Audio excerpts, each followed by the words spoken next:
सफला एकादशी। युधिष्ठिर ने पूछा, स्वामिन, पौष मास के कृष्ण पक्ष में जो एकादशी होती है उसका क्या नाम है, उसकी क्या विधि है तथा उसमें किस देवता की पूजा की जाती है, यह बताइए। भगवान श्री कृष्ण कहते हैं, राजेंद्र, बड़ी बड़ी दक्षिणा वाले यज्ञों से भी मुझे उतना संतोष नहीं होता जितना एकादशी व्रत के अनुष्ठान से होता है। पौष मास के कृष्ण पक्ष में सफला नाम की एकादशी होती है। उस दिन विधि पूर्वक भगवान नारायण की पूजा करनी चाहिए। जैसे नागों में शेष नाग, पक्षियों में गरुड़ तथा देवताओं में श्री विष्णु श्रेष्ठ हैं, उसी प्रकार संपूर्ण व्रतों में एकादशी तिथि श्रेष्ठ है। राजन, सफला एकादशी को नाम मंत्रों का उच्चारण करके नारियल के फल, सुपारी, बिजौरा तथा जमीरा, नींबू, अनार, सुंदर आंवला, लौंग, बेर तथा विशेषतया आम के फलों और धूप दीप के से श्री हरि का पूजन करें। सफला एकादशी को विशेष रूप से दीपदान करने का विधान है। रात को वैष्णव पुरुषों के साथ जागरण करना चाहिए। जागरण करने वालों को जिस प्रकार की प्राप्ति होती है वह हजारों वर्ष तपस्या करने से भी नहीं मिलता। नृपश्रेष्ठ, अब सफला एकादशी की शुभ कारिणी कथा सुनो। चंपावती नाम से विख्यात एक पुरी है जो कभी राजा महिष्मत की राजधानी थी। राज ऋषि महिष्मित के 5 पुत्र थे। उनमें जो ज्येष्ठ था वह सदा पाप कर्म में ही लगा रहता था, पर स्त्रीगामी और वेश्यासक्त था। उसने पिता के धन को पाप कर्म में ही खर्च किया। वह सदा दुराचार परायण तथा वैष्णवों और देवताओं की निंदा किया करता था। अपने पुत्र को ऐसा पापाचारी देखकर राजा माहिष्मत ने राजकुमारों में उसका नाम लुम्बक रख दिया। फिर पिता और भाइयों ने मिलकर उसे राज्य से बाहर निकाल दिया।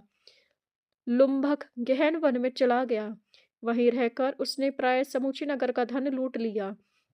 एक दिन जब वह रात में चोरी करने के लिए नगर में आया तो सिपाहियों ने उसे पकड़ लिया, किंतु जब उसने अपने को राजा महिष्मत का पुत्र बतलाया तो सिपाहियों ने उसे छोड़ दिया।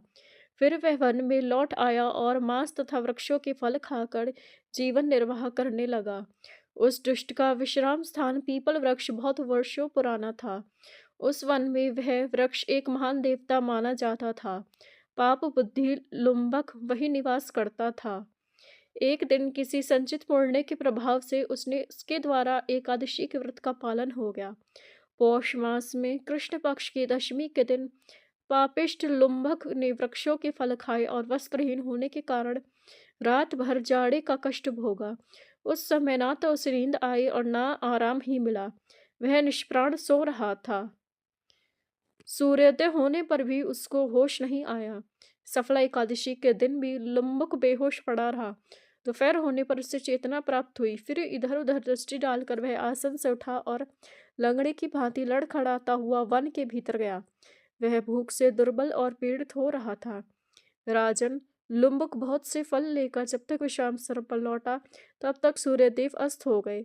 तब उसने उस पीपल वृक्ष की जड़ में बहुत से फल निवेदन करते हुए कहा, इन फलों से लक्ष्मीपति भगवान विष्णु संतुष्ट हों।